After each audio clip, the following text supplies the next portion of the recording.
De dos en dos, bien vestidos, respetuosos y cordiales, con mucho frío o con mucho calor, en invierno o en verano. Los testigos de Jehová recorren las calles golpeando puertas y entrando en casas, presentando, según ellos, una buena noticia. Es un movimiento que crece y suma adeptos. Pero, ¿es el mensaje de los testigos de Jehová una buena noticia que todos debiésemos oír? ¿Es la doctrina de los testigos de Jehová la verdad que nos conviene seguir? Quédese con nosotros y sepa qué dice la Biblia sobre la doctrina de los testigos de Jehová. Hola, ¿qué tal? Sean todos muy bienvenidos al programa de la Iglesia Cristiana de La Serena.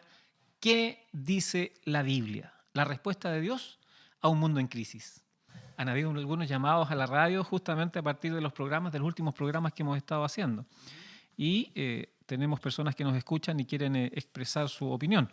Bueno, a ellos me dirijo. Les pido por favor que anoten nuestro correo electrónico. Esa es la forma que hemos definido para comunicarnos con nuestros auditores. El correo es radio@iglesiacristianalaserena.cl. Estaremos atentos a escuchar sus preguntas, sus comentarios y por supuesto estamos dispuestos a compartirlos por la onda de la radio. Así que les esperamos. ¿Cómo están? Muy buenas tardes. Saludamos a nuestro panel de siempre. Pastor de la Iglesia, Carlos Flores. Un saludo a todos nuestros auditores y también contento de poder estar un programa más, un capítulo más de este programa y tratando este tema tan contingente. Y anciano de la Iglesia, hermano Andrés Bodini. ¿Cómo ha estado, hermano? Muy contento, al igual que Carlitos, ¿cierto?, de poder estar tocando estos temas que, claro, efectivamente pueden ser temas un poco difíciles, pero que siempre el llamado es a tratar de hacerlos con respeto y con mucho amor, sobre todo para todas las personas que nos escuchan. Así es. Muy bien.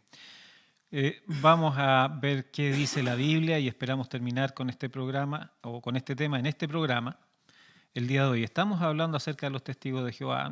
No los escogimos por nada en particular. Vamos a hablar de varias religiones para saber qué dice la Biblia respecto de ellas, solo que en esta ocasión estamos hablando de los testigos de Jehová. Pastor Carlos, por favor, ayúdanos. Para introducir el tema, hagamos un breve resumen de la historia de los testigos de Jehová. Bueno, antes de atender el resumen histórico propiamente tal, me tomo un poco de las últimas palabras que tú dijiste, que en verdad nuestro propósito bajo ningún punto de vista es atacar a las personas. Conozco, de hecho soy de una familia donde hay muchos testigos de Jehová, pero obviamente cuando nosotros confrontamos la palabra de Dios no adulterada, que es el problema de su escritura, ciertamente nosotros nos encontramos con un choque doctrinal que va a tratar un poco más en profundidad mi hermano Andrés, pero sí el hecho de que es nuestro deber como cristianos y justamente por amor a aquellas personas que con tanta generosidad y con tanto ahínco se esfuerzan por llevar adelante las tareas propias de un testigo de Jehová. Yo quiero decirle que si usted es un testigo de Jehová y es un hombre fiel a su religión, lo dijo en alguna oportunidad mi hermano, usted está siendo engañado, porque si partimos de la base que usted niega la divinidad de Jesús, la deidad de Jesús, no importa lo que venga a continuación o cuán parecido sea a la Escritura, ya está mal. Y esperamos de verdad, de todo corazón en el Señor, que por medio de este programa al menos se despierte, si bien es cierto en un principio un sentimiento de ira y de querer aclarar las cosas y de querer acallar, usted se tome el tiempo de hacer un análisis real del lugar donde se encuentra. Nada más que eso. Muchas gracias. Vamos a la historia entonces. Bueno, este movimiento nace a partir de su fundador, Carlos Taze Russell. Nació en Pittsburgh esta persona, en Pensilvania, en febrero de 1852. Entre otras cosas, él llegó a ser propietario de una importante cadena de mercerías y recibió instrucción religiosa dentro de lo que es el contexto de las iglesias presbiterianas, congregacionalistas y finalmente adventistas. Esta última congregación adventista fue la que más lo marcó porque no había pasado mucho tiempo desde lo que se llamó el Gran Fiasco, fíjese usted, históricamente eso se llama el Gran Fiasco, que fue la predicción falsa, por supuesto, que hizo el fundador de los adventistas, Jorge Miller, del regreso del Señor Jesucristo en la década de en el tiempo de 1844. Le puso fecha. Le puso fecha y no solamente una, sino que varias fechas, hasta que finalmente, obviamente, ninguna de ellas se concretó. Esto apasionó a Russell, quien organizó el año 1870, a los 18 años de edad, clases bíblicas con el propósito de estudiar la Biblia. Y en 1879 comenzó a publicar lo que se llama hasta el día de hoy la Atalaya, o inicialmente también se llamó la Torre del Vigía. Ahora, la obsesión de Russell fue justamente el regreso de Jesucristo. Esto lo llevó a tomar los escritos de Miller y hacer los cálculos conforme a esos escritos, y él comenzó ahora a caer en el mismo error de Miller, a dar fechas del regreso de Jesucristo, primero en 1914, después en 1927, y así sucesivamente, y llegamos casi hasta 1975 con otros seguidores. Ahora, para tratar de aplacar un poco el fiasco, ellos dijeron que el regreso de Jesucristo no había sido físico, sino que habría sido espiritual. O sea, ya volvió. Claro, cosa que no es la doctrina o el pensamiento original de Russell, que efectivamente él consideraba que Cristo iba a volver físicamente, tal como Jorge Miller, el fundador de los adventistas. Ahora, esto fue tomando cuerpo, ¿no es cierto?, en los Estados Unidos, comenzó a desarrollarse, y en 1884, Russell funda la Sun Watcher Tower, que pasó a llamarse después la Sociedad de la Torre del Vigía, y que actualmente, ¿no es cierto?, opera en Brooklyn. Tiene una inmensa imprenta porque la forma más abundante que tienen de propagar la doctrina es por medio de la folletería. Entonces, hay una serie de cosas que han ido ocurriendo en el tiempo, pero los dos personajes más influyentes de la historia de los testigos de Jehová, historia que el día de hoy el testigo de Jehová del siglo XXI o no conoce, o si la conoce la niega, o si la conoce parcialmente, porque aquellos que ya se han dado cuenta de todo lo que significa hacerse cargo de la historia de su fundador, ¿no es cierto?, obviamente no saben esto. Posteriormente a Russell llegó el juez Rutherford, que fue el segundo presidente, y hay una serie de otras actividades que se van generando a partir de esto que caracterizó a los testigos de Jehová, y que posteriormente se fueron agregando otras cosas, ¿no es cierto?, aparte de sus profecías falsas del regreso de Jesucristo. Está la batalla del Armagedón, ¿no es cierto?, está el regreso de los profetas, de los patriarcas, y así sucesivamente una serie todo con fecha, digamos. Todo con fecha. Y fecha. ninguno de esas se cumplió. Absolutamente. Entonces, ¿hay algunas, para recordar algunas de las profecías que... Bueno, ellos, entre otras cosas, dijeron en 1914, y toca que en 1914 estalla la Segunda Guerra Mundial. O sea, ellos ahí de alguna manera también consideraron que fue la guerra del Armagedón. En 1925 se predijo que volverían a la tierra visiblemente y encarnados propiamente tal Abraham, Isaac y Jacob. Para esto se construyó, recuerdan ustedes que vimos una casa, ¿no es cierto?, una propiedad, que vendría la guerra del Armagedón. En 1975 otra vez la guerra del Armagedón, cosas que no fueron sucediendo, ¿ya? Entonces, eso es un poco de la historia, haciendo un resumen. Esto ya lo vimos la semana pasada, pero ahora estamos resumiendo a modo de introducción. Y le decimos a nuestros auditores que basta con que una de sus predicciones haya sido falsa para ya considerarlo a la luz de la Escritura un falso profeta. A eso me refiero. O sea, no es que lo digamos nosotros. No, claro. La Biblia dice, el Señor Jesucristo, el día, la hora, nadie sabe. Entonces, si el Señor Jesucristo dice nadie sabe, yo quiero decirle que tengo un dedo de frente, nadie sabe, y punto. ¿Por qué habría de saber el señor Russell si Jesús dijo nadie sabe? Sí, es cierto eso. Andrés, la otra parte que alcanzamos a ver un poco fue respecto de algunas de las doctrinas. También recuérdanos un poco, esto no es más que un resumen de lo que ya vimos. Resumen ultra rápido, ¿cierto? La base de nuestra fe, nuestra como cristianos, es la Biblia, ¿ya?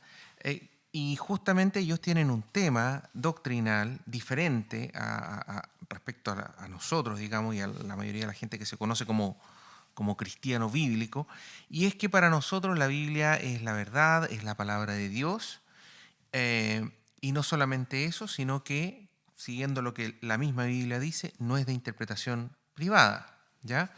¿Qué es lo que dicen ellos? ¿Qué es lo que creen los testigos de Jehová? Ellos creen que la Biblia efectivamente es la palabra de Dios. Entonces, ojo con eso, que hay muchas cosas que ustedes van a leer en su doctrina que es semejante a nuestra doctrina como cristianos. Y quiero aclarar que aparte de su versión adulterada, ilegalmente declarada adulterada, no por nosotros, ellos consideran que la única versión confiable, aparte de la suya, es la Reina Valera, 1909 específicamente, ¿ya?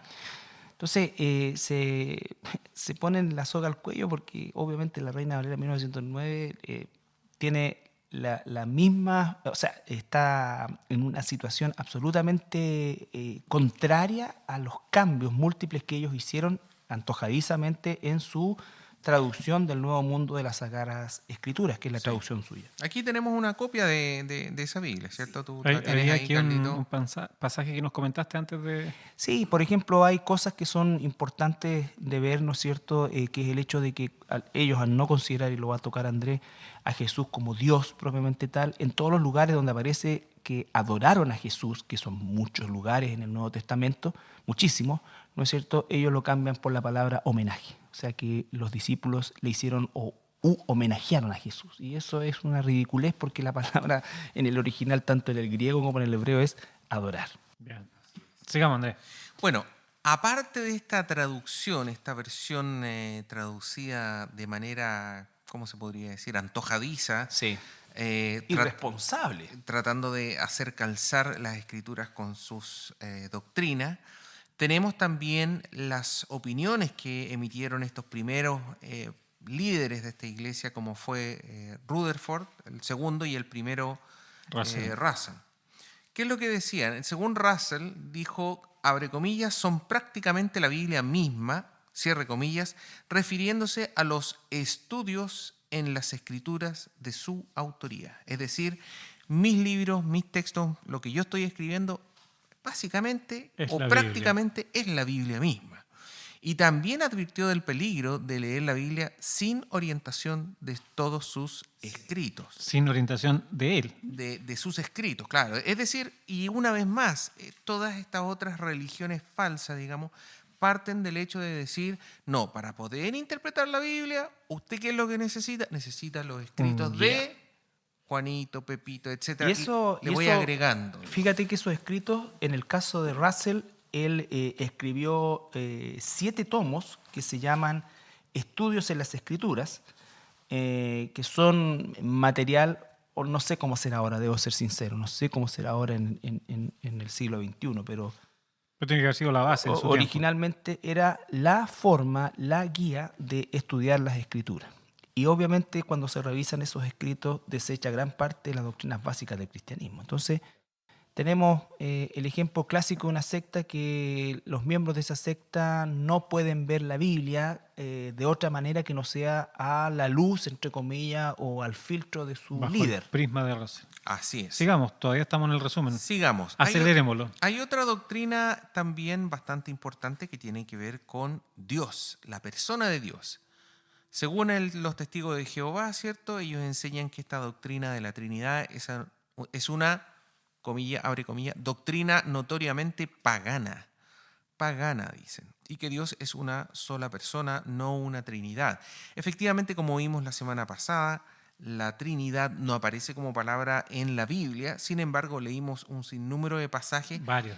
donde aparece la Trinidad, siendo uno de ellos, por ejemplo, la gran comisión que hace Jesús en el capítulo 28 de Mateo, donde dice, id y hacer discípulos a todas las naciones, enseñándoles y bautizándoles en el nombre del Padre del y Hijo del Hijo y del Espíritu Santo. Yo asistí a bautismos de los testigos de Jehová y ellos obviamente no nombran al Padre, al Hijo, o sea, no nombran al Hijo y al Espíritu Santo. Entonces ellos hablan... Bautizan solo en nombre del Padre. Claro, en nombre del Padre, en nombre de Yahvé. Entonces, esas son dos tipos que es muy importante. Una cosita pequeñita que es importante que ustedes sepan, el tema de la Biblia. Entonces, un tema importante, ¿cómo nosotros podemos estar seguros de que la traducción que nosotros tenemos, por ejemplo, la traducción Reina Valera de 1960 o del 2000, etcétera, son buenas traducciones? Y eso se debe gracias a la gran cantidad de manuscritos totales y parciales que nosotros disponemos. Cada día tenemos más de estos manuscritos. Entonces yo le recomendaba, si es que usted quiere, está interesado, puede ir al siguiente sitio web. Es el sitio web csntm.org.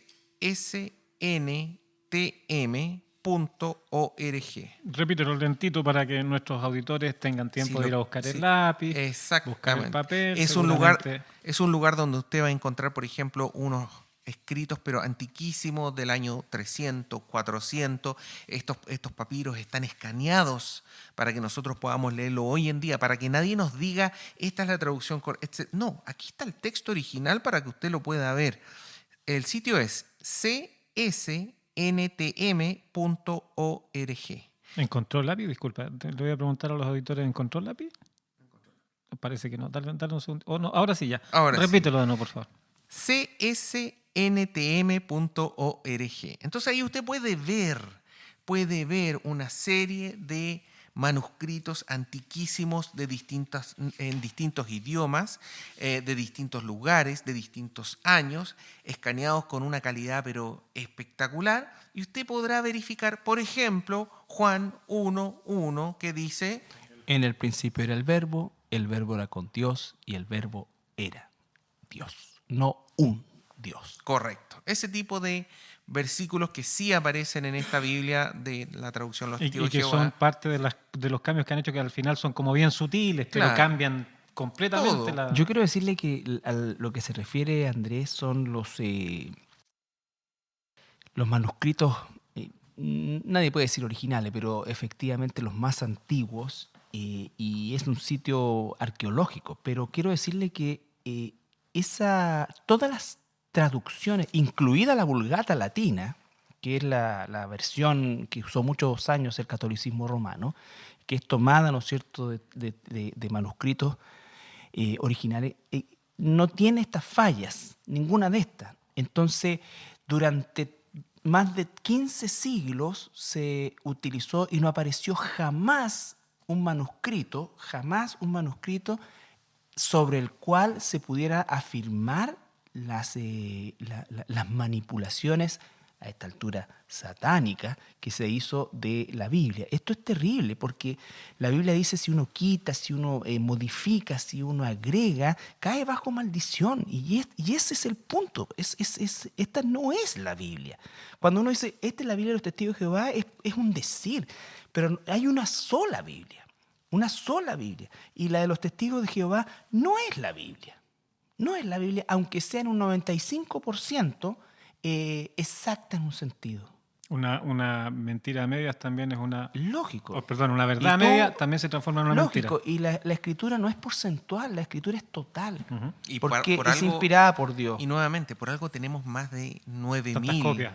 Más de 9.000 manuscritos totales o parciales del Nuevo Testamento, más otros, más de 10.000 del Antiguo Testamento. O sea, tenemos una cantidad inmensa. No hay cómo confundirse. Mire, yo le digo una cosa. Yo estuve en el Museo del Mar Muerto y pude ver los manuscritos del libro de Isaías que se encontraron en los rollos del Mar Muerto, que tenían 1000 años de antigüedad. 1000 años de antigüedad. Y aparece el rollo de Isaías y aparece Isaías 53 en porciones chiquititas así. Y lo increíble, porque esto es más o menos lo mismo. Los rabinos tienen eso ahí y lo niegan. Esta cuestión es increíble. Bueno, esto es lo mismo. O sea, tú tienes los manuscritos del Evangelio de Juan, de los manuscritos de esto, todo. Copias por todo el mundo. Copias por todos lados, por todo el mundo.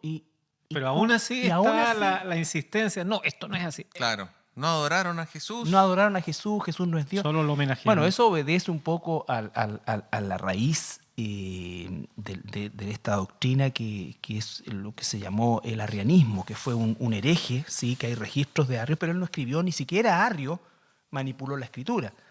Arrio propuso, ¿no es cierto?, en un concilio que Jesús no era Dios, que era un ser creado, lo propuso, pero él no tocó la Biblia. Los testigos de Jehová fueron más allá O de sea, fue Arrio. más respetuoso que los testigos. Fueron Claro. más allá que todos, porque como dice Carlito, ni los mormones, Ni los ni los mormones, ni los adventistas, católicos. ni los católicos. Los católicos que tuvieron 15 siglos la Biblia en su poder pudieron haber puesto a María y hasta haber puesto la resurrección de María en la Biblia y no Sí, habríamos claro. sabido. Pero no lo como hicieron. la Biblia es la palabra de Dios, Él no solamente la inspiró, sino es el que la preserva. Y por eso es que esto salta tan rápido cuando hay manipulación. Bueno, continuemos. Ya tenemos una visión más o menos de lo que ya hemos visto. Queremos terminar hoy día con este tema, así que tratemos también de ir rápido. ¿Qué dicen? ¿A quién le pregunto? Lo dejo en la mesa y espero que uno de los dos se anime a empezar. ¿Qué dicen acerca del Espíritu Santo los testigos de Jehová? Bueno, el tema del Espíritu Santo es tan hereje como lo mismo que pasa con la posición que le dan a Jesús, porque el Espíritu Santo es Dios. Bueno, ellos los testigos de Jehová dicen en primer lugar que el Espíritu Santo no es una persona, ¿no es cierto?, sino que es una influencia, una emanación de Dios. El Espíritu Santo no solamente no es una persona, sino que solamente es una especie de fuerza, de influencia, ¿no es cierto?, de poder de Dios, Fíjate que pero disculpa Carlito, yo leyendo la definición que ellos le dan, me acordé de la Guerra de las Galaxias. sí, Es que la como fuerza te acompañe. Es como la fuerza, es una cosa etérea, te fijas tú, es una, como Está dice lleno ahí, de la fuerza. es una influencia. Una energía positiva. La definición específica que ellos tienen es similar a como dice Andrés Lucas.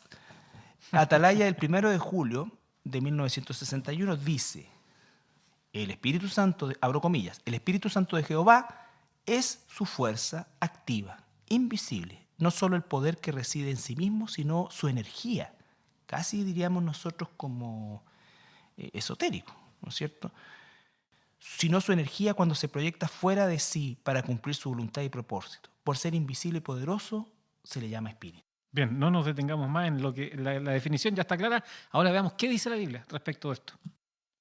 Andrés. Mire, lo mejor para poder aclarar qué es el Espíritu Santo es ver los distintos Atributos. que van apareciendo en la Escritura, ¿ya?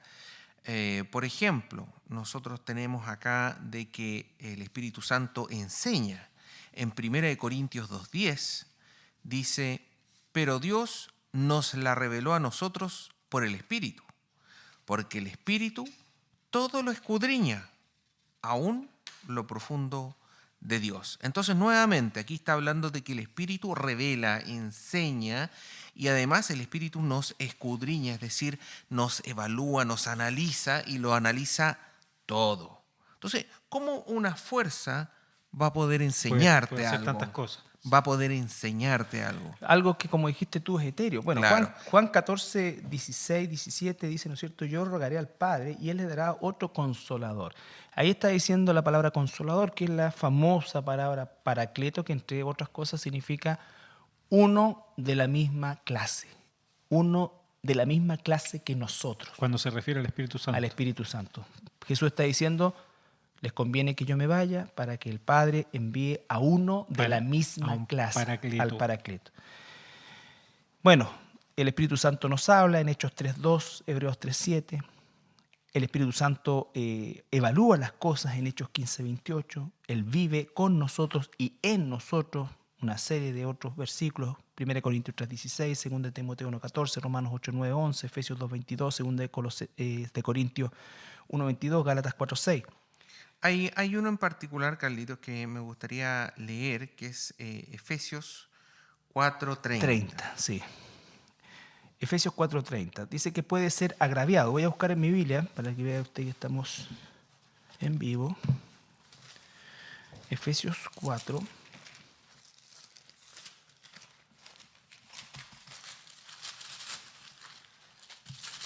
Ahí está. Estamos llegando. Sí.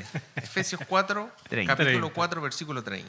Dice, Y no contristéis al Espíritu Santo de Dios, con el cual fuisteis sellados para el día de la redención. No contristéis. no contristéis. Fíjate que la palabra contristéis es en el griego lupeo. Lupeo. Y quiere decir afligir reflexivamente o pasivamente estar triste. Entonces yo le pregunto, Una fuerza. ¿cómo una fuerza va a poder ser entristecida, ya sea reflexivamente? ¿Cómo va a ser afligida? Por eso es que nosotros, los cristianos, ¿cierto?, decimos de que el Espíritu Santo es una persona. Que Es obviamente, una persona. y en eso lo único que tienen razón es que es espiritual y por eso que no se ve, pero es una persona. Dios es espíritu, no se olviden, la palabra dice que Dios es espíritu. Por eso es que lo que le debemos adorar, lo debemos adorar en espíritu, que es el mismo, y verdad, que es su palabra. Espíritu, su presencia, la persona del Espíritu Santo en nosotros, y la verdad que es la palabra de Dios. Bueno, han mencionado bastantes versículos, pero sin lugar a dudas la explicación del Paracleto, el Consolador, es como bien decidora, es uno de la misma especie. Sí, uno de la misma Entonces, especie. no digamos, a partir de ahí ya sería, no sé cómo calificarlo, pero no sería prudente insistir en la idea de que es una fuerza. No, porque entonces Dios sería una fuerza, Jehová Claro, sería una fuerza, Jesús sería una sería una fuerza. fuerza y no es así. No es así, ya. Perfecto. No sé si hay algún versículo más para que pasemos a otra doctrina. Bueno, el 1 Corintios 6:19 dice, ¿o ignoráis que vuestro cuerpo es el templo del Espíritu Santo, el cual está en vosotros, el cual tenéis de Dios, y que no sois vuestros? Bueno, ese es otro versículo que también habla de que el cuerpo de los cristianos, de aquellos que son hijos de Dios, dentro de ellos reside el Espíritu Santo de Dios. Ujú. ¿Ya? Esta persona, que es esta persona que nos anima, que nos enseña, que nos escudriña, que nos hace Todo lo que mencionaste hace un rato todas, atrás. Ajá. todas estas cosas Nos que, guía que a nos toda hace. verdad, Nos dice. guía a toda verdad también. Entonces no es una fuerza tan inactiva o un poder solo, es una persona, alguien que piensa, además siente. El hecho de que sienta, de que pueda entristecerse, también define una persona, Sí. no define a un ente. Bueno, hay un pasaje también en Hechos 15:28 en que el Espíritu Santo les impide a Pablo, ¿no es cierto?, entrar en Asia, por ejemplo. O sea, le impiden. Tiene, como decía Andrés muy bien, atributos de una persona porque es una persona. Muy bien. Avancemos. ¿Qué piensan, Andrés, los testigos de Jehová? ¿Qué enseñan respecto? Otra doctrina del que Señor. también es conflictiva, dices tú. Ajá, Otra conflictiva que algo lo vimos la semana pasada tiene que ver con Jesucristo. exacto. Según los testigos de Jehová, niegan esta divinidad de Jesucristo. Ellos dicen que, claro, es hijo de Dios, ¿cierto? Y eso es verdad. Eso es verdad, aparece con ese título. En el libro de Russell, Estudios en las Escrituras, tomo número 5, dice, abre comillas, nuestro Redentor existió como espíritu antes de hacerse carne y vivir entre los hombres. Eso está correcto. Sí. Era conocido como el Arcángel Miguel. Ahí estamos. Ahí empezamos a embarrarla. Entonces, nuevamente, esta mezcla, ¿cierto?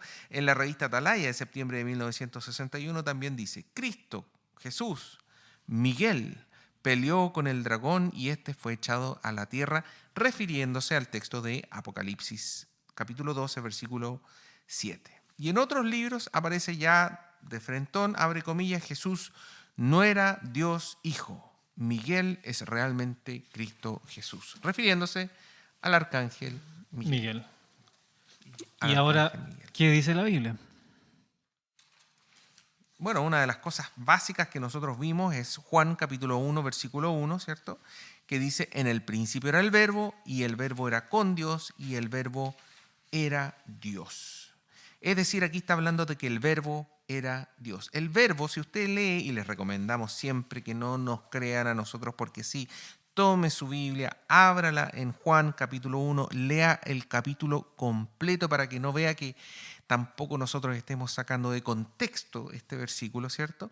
Pero usted va a entender ahí que después dice que aquel verbo se hizo carne y habitó con nosotros, ¿cierto? Refiriéndose a Jesucristo. Entonces, si es así, nos estamos refiriendo a que lo que dice el versículo 1 y el verbo, es decir, y Cristo y Jesús era Dios. Bueno, yo creo que lo nombraste la semana pasada en paralelo con el Evangelio de Mateo, refiriéndose a la profecía sobre el ministerio de Juan el Bautista, en donde tenemos Isaías 43, ¿no es cierto?, que dice: preparad, vos que clama en el desierto, preparad el camino a Jehová. Y la palabra ahí es Yahweh, el nombre sagrado de Dios, el nombre del único, fuera de mí no hay otro, el que siempre ha sido, es Dios. Entonces, Juan el Bautista no le preparó el camino a alguien inferior a Dios O distinto a o Dios. distinto a Dios, claro, es Dios. Entonces, cuando la Biblia dice, por ejemplo, en Filipenses 2:6, que Jesús, el cual siendo en forma de Dios, eso significa de la misma esencia, la misma constitución, la misma característica, Dios, no estimó el ser igual a Dios como cosa que aferrarse. Los testigos de Jehová tienen que entender que muchas de las palabras que Jesús las dice en relación a su dependencia del Padre es porque Él se despoja de su condición de Dios, pero nunca deja de ser Dios. ¿No es cierto? Entonces, es como que el rey se quita la corona, pero sigue siendo rey. Claro. Claro. ¿Entiendes? Se humilla, se se humilla, sacrifica, todo. es escupido. Y después vuelve y toma su corona otra vez. Pero entonces, claro, cuando dice el Padre, nadie sabe en el cielo ni la hora ni el día, ¿no es cierto? Solo mi Padre. Obvio, porque él está hablando de su condición de despojo, si no sería un fraude. Sería un fraude. Cuando él dice, Padre, ¿por qué me has abandonado? Los testigos de Jehová, ¿viste esto? Entonces, no es así. Jesús se despojó de su condición. Por lo demás, quiero recordarle a los testigos de Jehová, si han leído el Génesis, que no está adulterado, por lo menos en los primeros capítulos. Génesis, cuando el Adán cae, Adán no había otra persona contra quien pecar. Adán pecó contra Dios. Por eso es que la paga del pecado es muerte y por eso es que el hombre pasa a tener una condición de muerte espiritualmente y eso significa que la única forma en que el hombre pudiera restaurar la relación con Dios era pagar el precio a la altura de Dios. Y a Dios no hay otra cosa que satisfaga su justicia que Dios mismo. Si Jesús hubiese sido un ser creado, no hay redención. Porque no basta, porque no cumple, no satura el estándar de Dios. Habría sido como matar a cualquier persona, ¿no? Lógico, un mártir, alguien bueno, lo que sea. Hubiera sido innecesario. Claro. Por eso dice, por gracia somos salvos.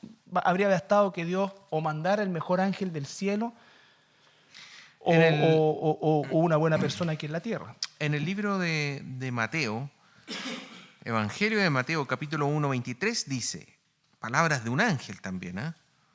He aquí, una virgen concebirá y dará a luz un hijo, y llamará su nombre Manuel, que traducido es Dios con nosotros. Adonai con nosotros, Elohim con nosotros. De hecho, la forma en que se traduce Dios también en el Antiguo Testamento es Elohim, y eso es plural. Elohim.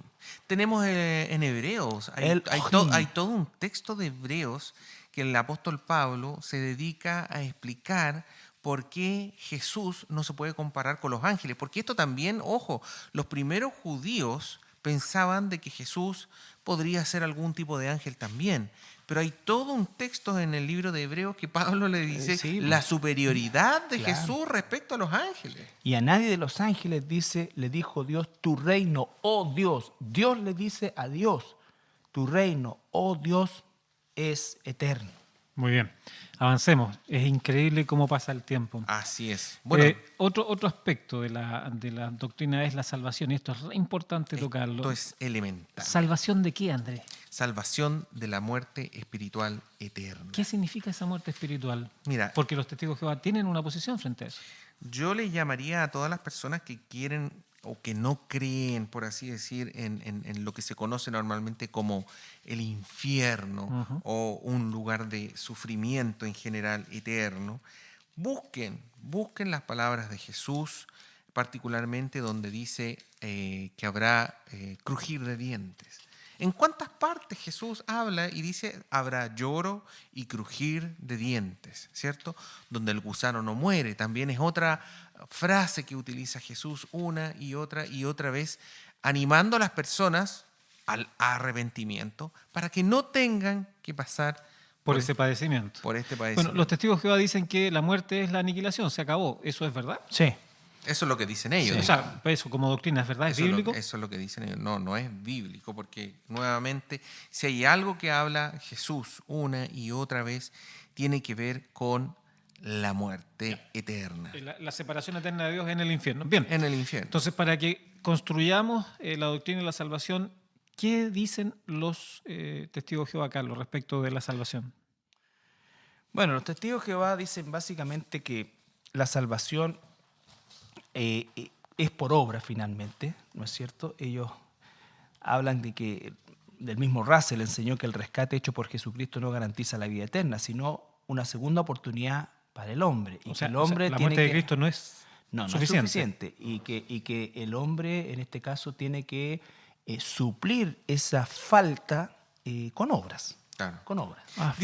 Fíjate que dicen que Jesús expió solamente el pecado de de Adán, Adán, claro. y quitó la pena de muerte para que todo hombre pudiera tener una segunda oportunidad de salvarse. Bueno, aquí tenemos que ser claros, hermanos, porque esto es importante. Esta es la eternidad de una persona. Sí, en el fondo la gente es terrible. Este tema en particular es terrible porque lo que le está diciendo a la gente es que, ojo, puede que seas salvo, puede que no. Mira, claro, con esto tú vas a tener una segunda oportunidad, pero eso no te asegura nada, ¿te fijas tú? Así que sale por las calles a predicar hasta que te ganes tu derecho. ¿Algo No, así? y lo más espantoso, ¿no es cierto?, es que niega la eficacia del sacrificio de Cristo. Cuando Jesús expira en la cruz, dice, consumado es, que es la famosa expresión tetelestai, que dice, la obra ha sido consumada, la redención ha sido consumada. No hay nada que se pueda agregar o quitar a esa obra de Jesucristo. Era lo que íbamos a entrar ahora en la pregunta que quería hacer. Pero entonces, la salvación para el testigo de Jehová es a través de la muerte de Cristo, que sirvió para limpiar lo que ocurrió en el huerto del Edén. Nada más. Pero ahora, tú Claro. como testigo de Jehová tienes que trabajar por la salvación. Ya, Claro, veamos ahora necesitas qué dice la Biblia obras. respecto de esto. Vamos, ahí está lo que nos interesa. Bien. Tenemos primero Juan 1:12. Dice la palabra, más a todos los que le recibieron, refiriéndose a Jesús, ¿no es cierto?, a los que creen en su nombre. ¿Cuál es el nombre de Jesús? Yahshua. Yahshua significa persona, auditor, testigo de Jehová, significa Jehová salva. El nombre de Jesús es Jehová salva, porque Él es Dios y salva. Más a todos los que le recibieron, a los que creen en su nombre, a los que creemos que Jesús, que es Dios, salva, les dio el privilegio de ser hechos hijos de Dios. Entonces, a los que creen en su nombre. Nosotros, dice Efesios, estábamos muertos en pecados, Efesios 2:5, muertos en pecado, es decir, nada de lo que nosotros pudiésemos hacer para aportar, ganar, completar, modificar la salvación pudiera ser porque estábamos muertos espiritualmente. Y alguien muerto espiritualmente no tiene la capacidad de hacer absolutamente nada que agrade a Dios.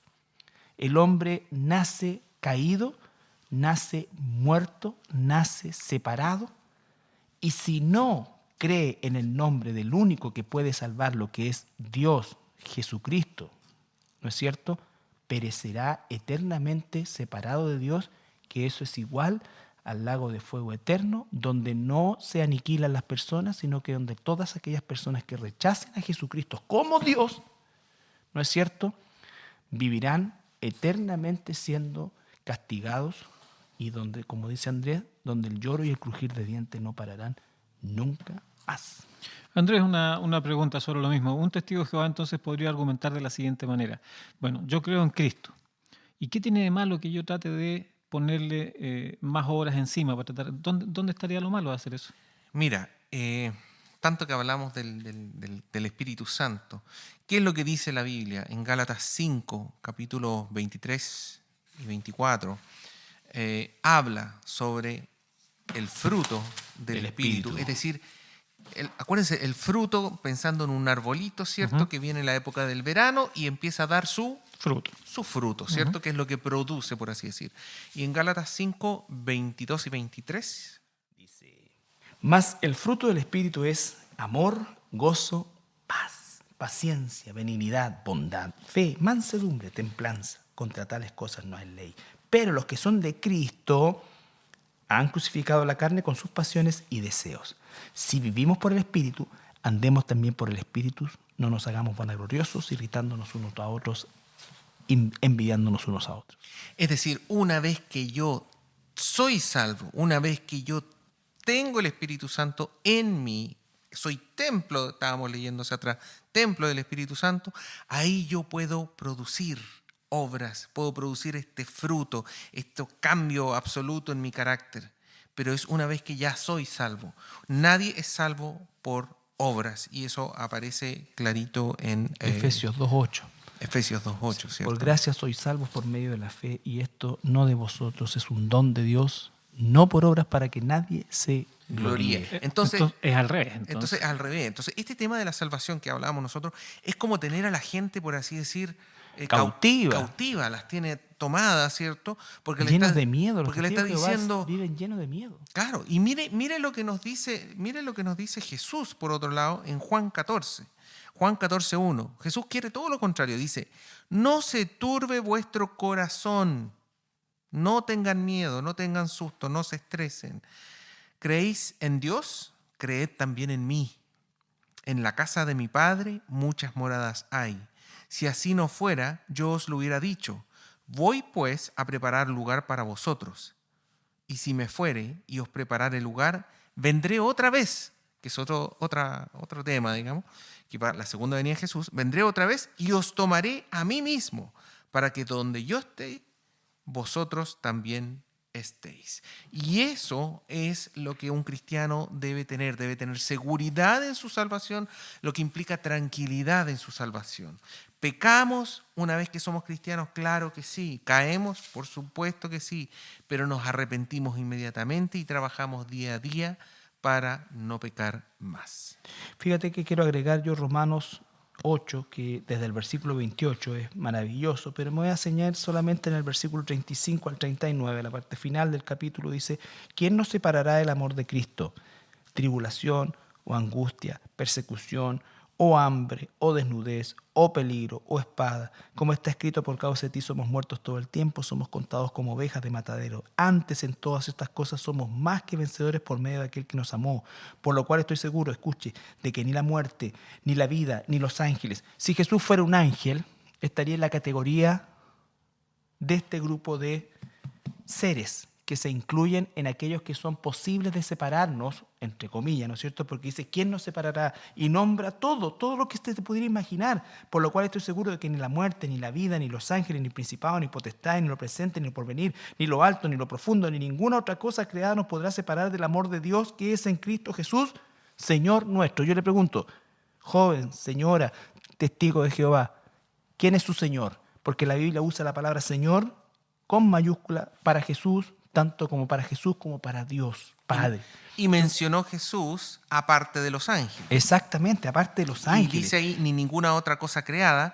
Y Jesús estaría dentro de la categoría creada. Les hago algo al aire, fíjate que yo creo que así como también llaman para quejarse, yo tengo una duda. Yo quisiera saber, porque durante más de 20 años he estudiado la doctrina de los testigos de Jehová y nunca he sabido, porque no tienen ningún escrito al respecto, ¿cómo es que producen la ecuación de Jesús transformarlo en el arcángel Miguel? Eso quisiera saber, ¿cuál es el proceso por el cual Jesús se transforma en el arcángel Gabriel? Porque cuando resucita Jesús, resucita con el cuerpo glorificado, no como un ángel. Sería interesante saberlo. Bueno, esta es la radio Pinamar, 107.9 de la frecuencia modulada. Está usted escuchando el programa ¿Qué dice la Biblia? Programa de la Iglesia Cristiana de La Serena. Y hoy hemos tratado la doctrina de los testigos de Jehová. Queremos saber qué dice la Biblia acerca de la doctrina de los testigos de Jehová. Vamos a una canción y volvemos para terminar el programa. Muy bien, estamos de vuelta, vamos a terminar el programa, nos queda muy poco tiempo. Carlos, estamos hablando acerca de la salvación. Ayúdanos, queremos terminar el programa entendiendo qué es la salvación. En primer lugar, habría que determinar la salvación de qué. Y eso es importantísimo porque Jesús vino a salvarnos, no de una mala vida, no de un vicio en particular. Jesús vino a salvarnos del infierno. El infierno es una realidad y maliciosamente los testigos de Jehová la niegan, o la doctrina de los testigos de Jehová la niega. Ellos dicen que no existe tal cosa como el infierno o el castigo eterno y que simplemente aquellas personas que no llenaron el estándar, o mejor dicho, no fueron dentro de las filas de los testigos de Jehová, van a ser aniquiladas. Ellos hablan de una aniquilación. La Biblia dice algo totalmente distinto. El Señor ahí en Mateo 25:46, dicho sea de paso, Jesús habló muchísimo más del infierno que de cualquier otra cosa, porque el propósito de su venida Esa era, era la razón por la que estaba salvarnos acá. del infierno. Claro, cuando dije que Jesús vino a salvarnos de nuestros pecados, no, Jesús vino a salvarnos del infierno. Y si yo fuera más claro, Jesús vino a salvarnos del mismo, porque el que crea el infierno es el mismo Dios para castigar a Satanás y sus ángeles, y a todos aquellos que niegan el nombre de Jesús. Al que tiene el Hijo, tiene la vida; el que no tiene el Hijo, no tiene la vida, y dice que solamente una expectación de juicio viene sobre él. Jesús dijo en Mateo 25:46, relacionándose a esto, dice que aquellos que rechacen irán al castigo eterno. Escuche bien, castigo eterno. Y los justos a la vida eterna. Y nosotros no somos justos por nuestras obras, somos justos porque hemos sido justificados por el único justo que ha caminado por este planeta llamado Jesús, que es Dios. Carlos, nos vamos a demorar un poco, pero yo creo que hay que aclararlo. Dios es un Dios de amor. Sí, ¿Cómo iba a ser un infierno entonces? porque también es un Dios justo, porque el pecado tiene que ser castigado. Y así como el amor de Dios es incondicional desde el punto de vista de que no nos pidió condiciones, sino que lo único que ocurrió en nosotros fue creer, en primer lugar, que estoy muerto espiritualmente; en segundo lugar, que no tengo yo la posibilidad ni nadie de volver por mi propia cuenta a Dios. Él me toma, me salva, ¿no es cierto? Me rescata, que es la palabra redención. Ahora, si yo rechazo esa redención, va a ocurrir lo que es lógico: se me va a aplicar la justicia. Es como si usted está en medio del océano ahogándose y pasa un barco y le tiene un salvavidas para subir, y usted dice, no, si yo estoy esperando llegar a la orilla por mi propia cuenta, nadando en medio del océano. Y si lo rechaza, obviamente usted se va a morir, se va a ahogar. Es un imposible. Entonces, si usted rechaza a Jesucristo, usted está rechazando la salvación. Ahí es importante que es Jesucristo, y el tema Exactamente, es Dios. es Jesucristo Dios, y Sí. es el Jesucristo. No el arcángel Miguel, No, ni ningún es otro el, personaje. es el Jesucristo que aparece en la Biblia, en el Sí. fondo. Nosotros creemos en el Jesús, pero no en cualquier Jesús, no en el Jesús que yo creo, yo pienso, yo siento, yo me imagino, Mi amigo Jesús, que es Sin- como muy, muy natural que alguien lo diga. sino en el Jesús que aparece en el Nuevo Testamento. Jesús el guerrillero, Jesús. El primer Tan- comunista, dice un loco. Bueno, pero tantas cosas, pero en el fondo nosotros ¿en qué nos basamos? En Jesús que aparece en la Biblia, porque lo que creemos es en la Biblia y punto. No hay más, no hay otro texto, no hay otro agregado, no hay un único intérprete, una persona especial que tenga una visión, una interpretación. No, la Biblia. Y la Biblia se interpreta a través de la Biblia. Usted la puede leer. La Biblia es un libro que tiene miles y miles de años, y personas de hace miles de años la leían y la entendían con mayor razón, y con todos los recursos que hay hoy en día la puede entender usted. Así es. Bien, también queríamos leer un par de versículos que aseguran este tema de la salvación, de que la salvación es plena a través de Jesucristo. Juan capítulo 5 versículo 24 dice, de cierto os digo, el que oye mi palabra y cree al que me envió, tiene vida eterna y no vendrá a condenación, mas ha pasado de vida a muerte. No, De muerte a vida. De muerte a vida. Perdón, ha pasado de muerte a vida. ¿Por qué es tan importante este versículo? Porque dice, tiene vida eterna. No es que quizás tenga vida eterna, Exacto, quizás en la tiene. segunda Es una oportunidad. certeza. No, tiene vida eterna. Y lo otro también, y no vendrá condenación, porque esa es la otra situación. No vendrá condenación, es una condenación. Sí. No es una inexistencia, es una condenación.